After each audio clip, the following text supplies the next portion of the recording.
Welcome to Ask the Expert, your trusted source for practical insights on business and finance. I'm your host, Nicole Pride. Okay, so today it is November 6th.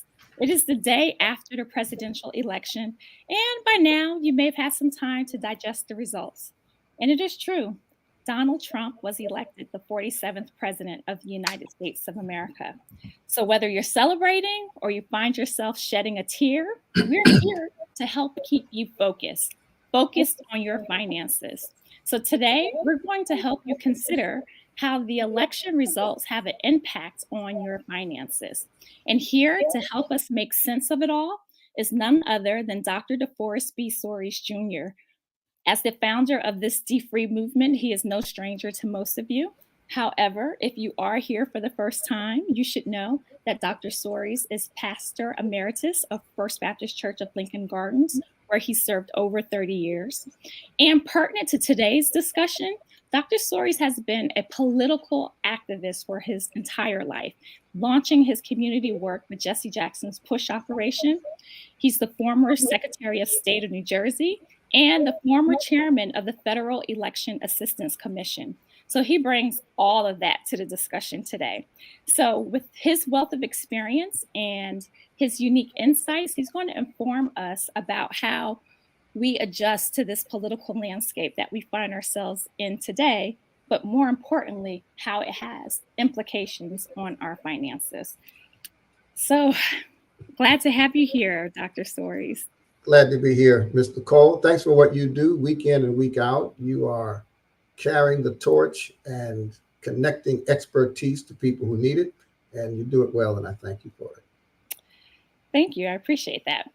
So today is an interesting day, and I suspect that many of our viewers here today are bringing some type of emotional baggage with them. Well, it may not even be baggage. We don't know where people landed, in the election. So, but we do know that these events with the elections tend to bring out a lot of emotions, and we want to help people stay focused, but we want to acknowledge today, right? And so, if we can just take a few minutes to talk about the election and where we find ourselves in, and just get your insight about it all. Yeah, well, I think there's so many things that we should not only reflect upon, but things that we should learn. First of all, we have to commend Donald Trump, 78 years old, having been run out of the White House 4 years ago and now being reelected. Just look objectively, his passion, his energy at 78 years old, his consistency, his drive, the schedule that he kept is just phenomenal. And I think anyone who aspires to anything, whether it's politics, whether it's business, whether it's ministry, whatever it is, I think you've got to be able to step back and objectively identify the strengths of success. And no one can argue that he was successful. Now, many people don't like the way he did it. They don't like the tone that he used, the language that he used. They don't like the double standard, knowing that had Barack Obama, had Kamala Harris, when I was Secretary of State, done some of the things or said some of the things that Donald Trump did, I would have been run out of office. I would have been impeached by the New Jersey Senate. That's for sure. But you have to be able to step back from all of that if you're interested in success. And I'm someone who's always interested in success. How do I get from point A to point B? How do I achieve that which I have not achieved? There are some things to learn from Donald J. Trump that I think will help us and help organizations and institutions, help Democrats, help future Republicans to understand. And not the least of those things being that he was consistent in speaking to the fears and frustrations of people who were going to vote. Now, sometimes those fears are unfounded. Mm-hmm. And sometimes those frustrations are laced with prejudice. They're laced with anxiety. But if people are frustrated and people are afraid, there is a strategy one can use to achieve certain outcomes, and that's exactly what he did. People were frustrated with the economy, and I think those frustrations were attributed to the leadership or lack thereof of Joe Biden, and they were able to link Kamala Harris, even though the vice president has very little to do with policy, Mhm. legislation, or leadership for that matter. The vice president, in most instances, is more of a ceremonial role than a real management role. We had under Mr. George W. Bush, uh, Dick Cheney, who was much more of an administrative vice president. And we had under President Barack Obama, Vice President Vice President Biden, who was Fine. much more of a legislative vice president. And then under Bill Clinton, we had Mr. Al Gore, who was much more of a policy um, vice president. But generally, vice presidents are considered ceremonial. They go to they go to events. They travel to funerals for heads of state, etc. But they were the messaging was powerful and in many ways more powerful. Now, having said that, uh, Kamala Harris had 107 days Mhm. to run against someone who had been running for the last 9 years. Which was quite remarkable, wouldn't you say? Donald Trump has been the lead story in almost every major news outlet since 2015. So, there's a whole generation of voters that just grew up hearing Donald Trump's name every single day. Yeah. So, having said that, I think it's always important, whether you're in sports, whether you're in business, it's always important to step back and see what lessons can we learn. I think it's also important for African Americans to be reminded that there is a double standard. Mhm. I think the freedoms that we enjoy today, the rights that we take for granted today, that people my age grew up watching occur. I was telling my wife the other day, everybody I know who is my age is aware of some place, either in their local community or in their county, that they just don't go because they're Black. Mm. I grew up in Montclair. You did not go to Glen Ridge. And if you went to Glen Ridge, you went through Glen Ridge and you didn't speed because they were going to stop you. There were certain Mhm. sections of Montclair, Black people just didn't go. It was not a law. There were no signs. You just knew that, y'all go over here. We have a whole generation of Black youth that don't know anything about that. Right.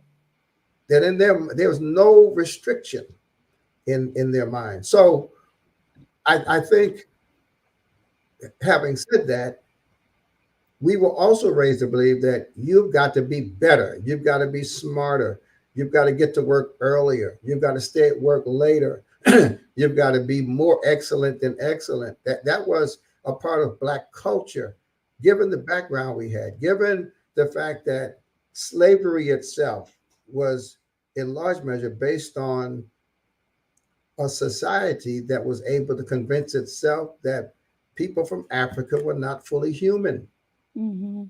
That in the Holocaust, Germans had to convince themselves that Jewish people were not as human as German people, and therefore burning them in gas chambers was not an inhumane act. And so for 250 years, we were enslaved. We were used as collateral for loans. We were worked without pay. Our mothers and our daughters were raped at will. And this is the society which for 250 years justified that treatment because they did not perceive that we were fully human. And then for another 100 years, we had segregation, legal segregation, Jim Crow. It takes generations and education, and even if I can say it, spiritual transformation to have a Yes. whole society outgrow that theological, intellectual construct. They use the Bible to justify it. The Bible says slaves obey your masters. And there are people today who go to Sunday school and learn that verse and are taught to take the Bible literally and come away believing that therefore enslavement of black people was good for black people. I mean, you heard the governor of Florida talk about the enslavement of black people being like a skills training program. Yes. So, Yes. so I think, as an African American, as a religious leader, as a former government official, but as a black man, from time to time, I think we have to be reminded of our reality. I think we have illusions, and in this case, I think the illusions were promoted by pollsters. Pollsters convinced us that white women were going to elect Kamala Harris. Those were the pollsters. Pollsters convinced us that Hispanics were so angry at the anti-Hispanic rhetoric of the Republican campaign that they would not vote for Donald Trump. Pollsters convinced us that young people, young black people, young white people would lean in on Kamala Harris. And the fact is, there were no battleground states, none. Pollsters Yeah, convinced us that it would be so close it would take until Saturday to figure out who won. I know. Pollsters. And I So think though that, there are a lot that of takeaways. yeah, I think that people wanted to believe. It wasn't so hard to convince us, right? I think some people wanted an alternative to what was being presented and wanted to hold on to hope and was motivated by hope. Yeah, there's nothing wrong with hope as long as hope is grounded in some connection to reality. And Reality. the reality is that um, the border is a problem. When you go from South Africa to Botswana, you can't just walk into the country. Hmm. When you go from European country, you can't just walk into the country. And this border crisis has been a crisis, and it has not seemingly gotten much better. And they blame that on the Biden administration. Now, I happen to know, for instance, that Kamala Harris spent a lot of time in Central America working with those governments, trying to figure out ways our government could help their governments make the living conditions in those countries better for people, to discourage them from wanting to walk Right. 3 or 4 days journey to cross the border. I happen to know that she did that, but it was quiet work. It was done in private. Much of it worked, much of it didn't. And so as a result, all people saw were the pictures on the news of people walking across the border. Hmm. I also happen to know that it's very interesting. The economy, if it goes well, is claimed by the White House to be their achievement, and the economy, if it goes poorly, is used by the enemies of the White House to say, you see, it's their fault. The fact of the matter is that the key economic indicators, the outcomes that result in the outcomes that impact the price of gas and the price of cereal, are not as controlled by the White House as people will imagine. But prices, listen, prices are soaring. Things cost more money today than they did 4 years ago. So they zoomed in on that. And then the very interesting dynamic is that exit surveys suggest that people who voted for Donald Trump were voting for Donald Trump for the same reason people who voted for Kamala Harris voted for Kamala Harris, and that is to protect democracy. The problem is, when the Harris people said we want to protect democracy, they didn't mean the same thing that the Trump people said when Right. they said we want to protect democracy. So in many ways, when the Democrats made protecting democracy a major theme, it motivated many of the Trump voters to vote for Trump because they perceived him as a protector of democracy. I think when you look at this map, it also reveals that especially when it comes to race, black people and white people in this country see two completely different realities. We see the country differently. We interpret the country differently. We exist in the country differently, except in those areas like New Jersey, like Massachusetts, like California, where there's so much diversity and black people and white people really know each other. You know, Mhm. I heard some data over the summer that said 85% of white people have no interaction with a black person ever in America. So I just think that this summons us to do exactly what we've been doing since we arrived here in 1619. We have always assumed that the priority activity for us is to figure out what we can do for ourselves, what we can do with each other to ensure that our children inherit a better reality than we experience. That after emancipation, we started more HBCUs in the 10 to 15 years after emancipation. And those were rough years. Those were years when it was legal for white people to take black people and lynch them in many states. Yeah. Mhm. Listen, it was illegal. 40 years ago, Kamala Harris would have been illegal in many states in the South just for being married to a Caucasian. Mhm. So I just think I think we have to be reflective. I think we have to be strategic. I think we have to be unemotional. I mean, I think the emotions are going to happen, but we've got to get past our emotions and be thoughtful and strategic and focused on what we can do about ourselves. And that's great, and that's why we're here today, right? We do, but we're giving people a pass for today. It's new, it's raw. I'll give you a pass for this morning. We got to get past this quickly. Quickly. We Quickly. got to Okay. get past the emotions quickly. You got to be strategic. Being angry and disappointed and hurt are not strategies. Agreed. You got to be strategic. And Mhm. listen, Nicole, I scheduled this event that we're having this weekend specifically because it was the weekend after Election Day. You see, if if Kamala Harris had won, I wanted to warn our community not to sit back and wait for her to come to their house with a check and a job, because we have a tendency to overestimate, like we did with Mr. Obama. We have a tendency to overestimate the benefits to be derived from electing one person. And then if she lost, I wanted to be available to say, here is what we still must do. And from an economic perspective, from a financial freedom perspective, from a building wealth perspective, our agenda is exactly the same today as it would have been had Kamala Harris won last night. And so, to make sure everyone knows that what we're referring to, the event on Saturday is called FinFest. It's a financial festival where the goal is to help people make money, manage money, invest their money.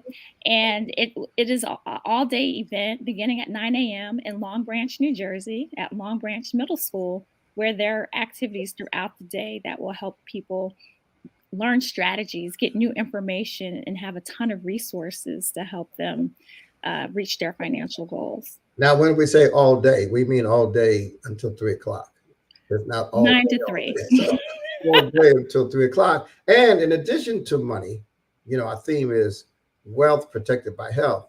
We Mhm. have over 20 presentations, workshops, speakers, resources to help people with health. Because if I'm wealthy but not healthy, my lack of health can quickly erode all of my wealth. And Mhm. so for diabetes, we can determine if we have diabetes and if so, what to do about it. HIV testing, stress, all of these things. RWJ Barnabas Health is one of the leading healthcare institutions in America. It's got 39,000 employees in New Jersey, 12 hospitals, and they're bringing all of their resources. Monmouth Medical Center is right there near Long Branch, and they're bringing all of their resources. They're bringing doctors and nurses and tests and all of that so that we can, for the first time ever, really focus with equal passion on health and wealth. If you're wealthy and have no health, then you're going to go broke trying to get well. Right. If you're healthy and have no wealth, then you're not going to be healthy long. So the two go hand in hand, And we have jobs. People are coming there to offer our community jobs. If you need a job, if you want to upgrade your job, if you need a part-time job, there are jobs. Then there are other resources. The Chamber of Commerce will be there. There will be other organizations that have information about everything from education to paying off student loans. And I just tell you, the team has done a phenomenal job this year. We've had conferences before. We've had workshops before. We've had speakers before. Prudential has traveled with us all over the country.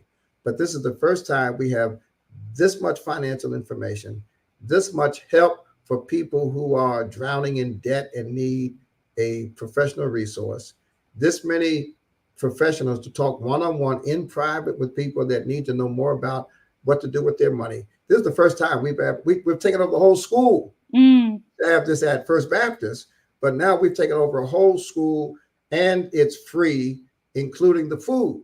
Yes. So we call it FinFest because it is a financial festival and it's fun. This is not a lecture. This is not a college course, but we've got games, we've got prizes, we've got surprises.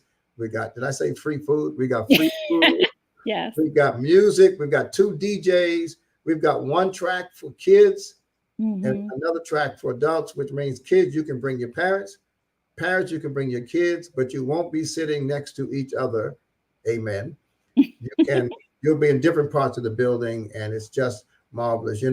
It's very hard, Nicole, to sponsor a free event. It's so hard. It's hard because people assume if it's free, maybe it's not that valuable. And it's hard because people will sign up and not come, or people will come and not sign up. We need you to sign up mainly because we have to order food. And I'd hate for 1,000 people to show up, but only 500 people registered, and we only ordered food for 500 people.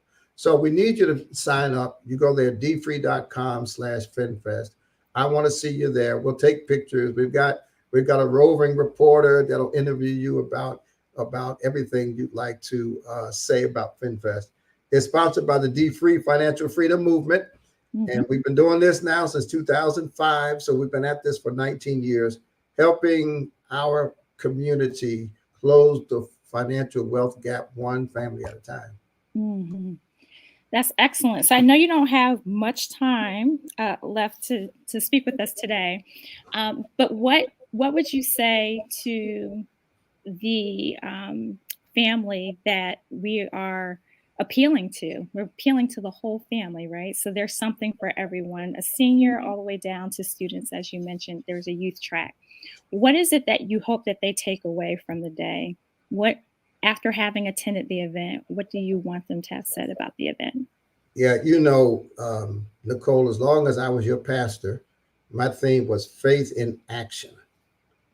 And so I'm an action-oriented person. I don't like to preach a sermon that does not spur people to action.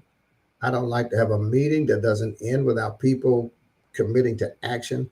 This event is designed to not only encourage people to take action when they leave, but this event is designed to help people take action while they're there. If your blood pressure has not been taken lately, you don't know what your blood pressure is, then I want you to come to the event and take the action of letting the nurses there take your blood pressure. You don't know that you're at risk for diabetes, then I want you to take the action. And then when you leave the event, we want you to behave and live the kind of lifestyle that is informed by what you learned there. You're going to hear, for instance, you're going to hear a speaker. There's a speaker coming who's going to talk about artificial intelligence, AI, and how AI can be used to make money. So that's the learning. What we want you to do is to leave there and get your AI going and start making money off of AI. We've got a young businesswoman whose whole life is dedicated to helping other businesses learn how to grow and make money. So once you hear her and once you're exposed to her, Jackie Taylor, she's got a business called Boost Society. She's got a book called Boost Society. We want you to leave and then put into action the things that she taught. We've got a woman, Lynn Calfranny Cox, who wrote a book called Bounce Back. And it's really designed to help people who maybe have not recovered from COVID yet, whose finances have been impacted by change in life or change of circumstances. She got a whole book on how to bounce back. She's coming. She's going to give a presentation. She'll do Q&A. And then after Saturday, we want you to go and bounce back. So that's the issue. I'm a man of action. FinFest is an activity where you can take action while you're there. But certainly when you leave there, there are specific things you will be motivated and taught to do. And that will be the success of FinFest. Not just people showing up, but people showing up and then leaving to take action. Yeah, that's so important. And I think, you just gave some historical perspective about the challenges for the Black community since arrival here to this land, to the present day, and being able to have practical information and steps to be able to take to have an impact on one's finances is so critical. And this is just a lovely, I think, opportunity for folks to really be able to move ahead. So I think this is just an incredible event, the way that you packaged it, all of the different components of the event. Like you said, just to reiterate that there's a job fair. You can get the health screenings. There's information. There's two main stages, one for adults, one for youth, and a whole host of breakout sessions Right. For people to get information, not to mention the free giveaways that will be available all day. Where did the idea, what was the inspiration for you to deliver an event this way when talking about finances? Well, over the years, as I mentioned, we've had various events. We've had workshops. We had something called a debt-a-thon, where hundreds of people called. We connected them with debt professional counselors real time. And so what we did was we basically took all of the various events that we have had over the years. We've been doing D3 since 2005. Right. And we put them all into one big event. I see. Believing that it would be better to have it all in one place in one day than to have this event now and another event later. We just put it together. And fortunately, the Delta Sigma Theta Sorority Incorporated, the chapter in Monmouth and Ocean County, is led by a group of women. Well, we work with them all over the country, but they're led by a group of women who came to FinFest in Newark last year and said, we need this in our area. When you're an African-American led organization, you have a tendency to go to the large communities where large numbers of Black people live. And sometimes pockets of people who live in Monmouth County, Ocean County, Mercer County, Middlesex County get overlooked, for the Newarks and the Trentons and the Camdens of the world. And so we decided that we would accept their invitation.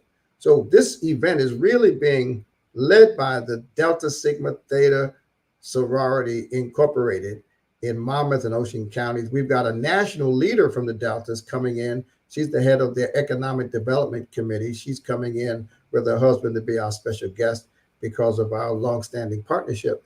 And so we just thought it would be efficient to have all of this in one place at one time, especially since the officer of the Deltas is also the president of the school board. So she was able to kind of get us to the superintendent and to the mayor and the other people in town to welcome us to Long Branch. So we are literally being invited by the mayor, the superintendent of schools, the Chamber of Commerce, the hospital system, and the Board of Education. And it's just marvelous. I can't tell you how much I love Tasha Brown, who is the person that I'm speaking to. And by the way, she's married to one of my best students. I've taught in community college. I've taught undergraduate. I've taught at graduate level. I've taught in 5 institutions of higher learning. And Tasha Brown is married to David Brown, who is one of the 2 outstanding students. In all of my teaching, I have 2 stars that I taught. And one of them is David Brown, who is married to Tasha Brown. And I just love the Browns. These are the real Browns. Okay. So I want people to come. I need you, Nicole, to allow me one more thing. I want all of those who see this recording to share it. Don't just like it. I want you to like it, but I want you to share it. Share it with the people that follow you, because there are people who will come to FinFest because you invited them, and they wouldn't come if I invited them. So please, we need your support. We need your help. Our sponsors have made it possible to make this for free. The New Jersey Economic Development Authority will be there to talk about resources they have for businesses. All kinds of folks will be there. If you come there and don't find something that can help you, then you stayed in the bathroom. But if you come out of the bathroom, if you got out of your car, came out of the bathroom, I promise you, there's something there that will help you. You'll be thanking me for years for making sure we invited you, and this entire event is FREE free.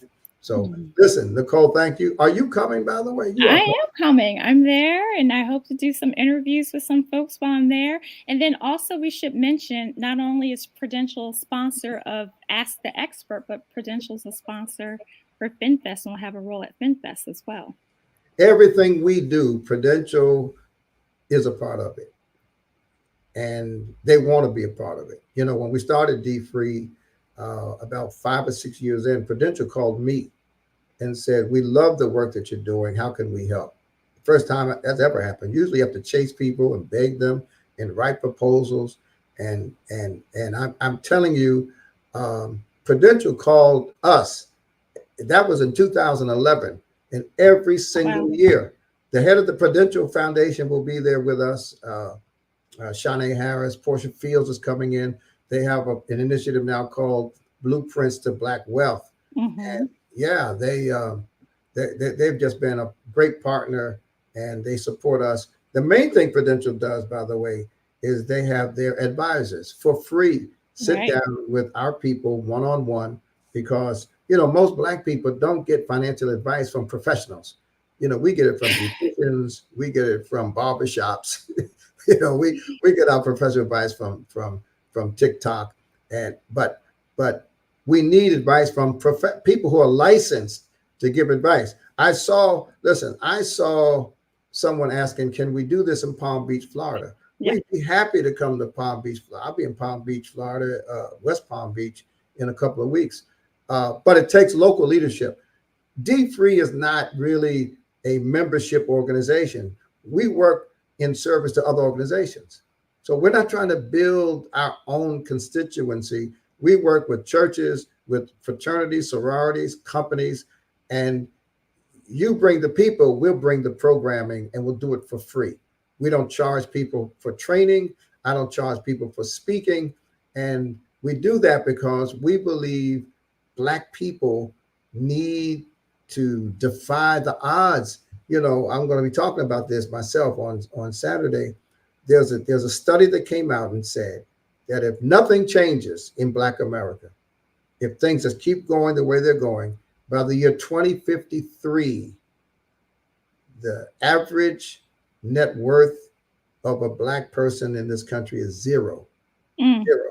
So if you add up all of the rich Black people and their money, and then all the rest of us, when you put all that money in a pot and divide it by the number of Black people in the country, what you get is zero. That's crazy. We got to change that. We've got to change that. We've got to change that. And the only way we're going to change it, we got to get up off our knees after we pray and do the work, helping our people stop using credit to finance lifestyles that we otherwise can't afford and paying high interest rates.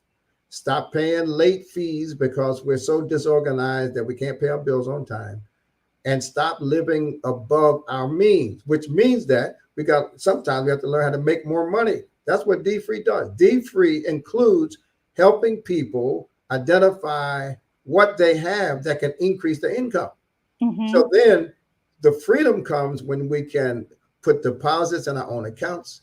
We can earn dividends from our own investments and own real estate with our names on the deeds. That's what D3 stands for. The bad D's are debt delinquencies and deficits. The good D's are D's, dividends, and deposits. And that is freedom. And I don't care who is in charge. If I have a well-developed mind, if I have a relationship with God, and if I've got good, solid financial footing, I'm free no matter who's in the White House.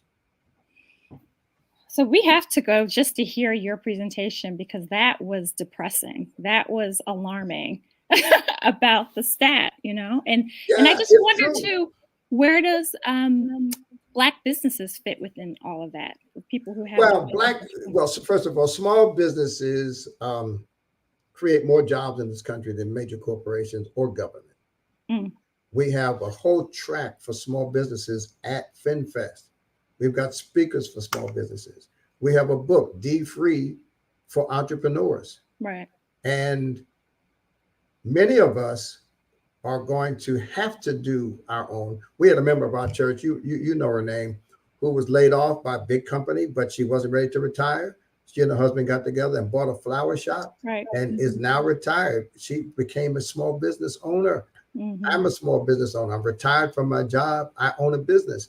We've got to focus on not just starting businesses, but buying businesses that already exist. So entrepreneurship is a critical part of where we are. It's a critical part of where we've been.